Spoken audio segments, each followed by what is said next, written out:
News on your side, working to get you immediate reaction tonight, and we're doing just that. We're speaking now to one of those earlier winners of the evening. As mentioned, Hung Cao. He is now the GOP's nominee to run against Tim Kaine for that Senate seat, and he joins us now live. Mr. Cao, first off, congratulations, an overwhelming win for you. But I want to ask you right off the bat, what do you think was key for you? You had the most money to spend. You also had former President Trump's endorsement. Do those two things go hand in hand? They did go hand in hand, but don't forget I ran for Congress in 2022, and our message then is the same message now, which is resounding across all of Virginia. I mean, it's a historic moment because we won this state, every single county here, but it's the message that falls on the same day that Joe Biden decides he wants to give amnesty to 500,000 illegal immigrants. You know, my family came here from Vietnam as immigrants. We waited here legally for 7 years to get the American dream. And for them to bring people in that hate America, that are destroying this country. And, you know, it's a slap in the face for the families of Rachel Morin and Laken Riley, as well as the young ladies that were assaulted by these illegal immigrants. And people like Tim Kaine keep doubling down and backing all of Joe Biden's failed policies for the border. Well, and we've just got one more minute, so I do want to ask you, you know, you mentioned Senator Tim Kaine.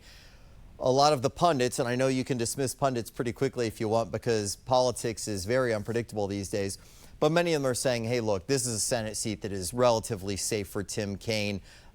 Virginia has leaned Democrat as of late, although you can argue it's a purple state if you want. What do you think about this race against Tim Kaine, who is seen as a bipartisan broker, someone who's moderate, well-liked across the board? That's a challenge for you, isn't it? He's not really moderate. Look at every vote he's made. Look, Tim Kaine and I have received a government paycheck for 30 years, except he has millions of dollars to show for it, and I have scars. So you tell me who fought for America, who fought for Virginians, and who sacrificed for us. It wasn't Tim Kaine. He just lined his pockets, and people are seeing that now. Dave Lucas is going to jump in here. He's got a question for you.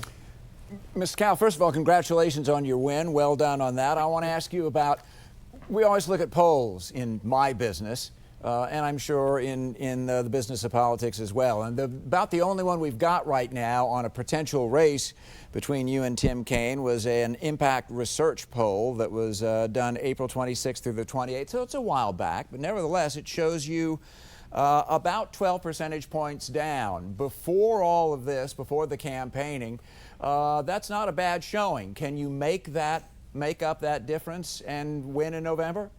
Absolutely, sir. Again, this is months before I've won this primary, and people didn't even know who was running for U.S. Senate at the time.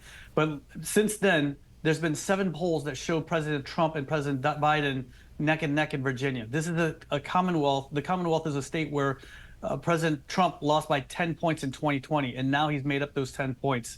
And don't forget that I lost, Northern Virginia in the 10th congressional district by only 6 points.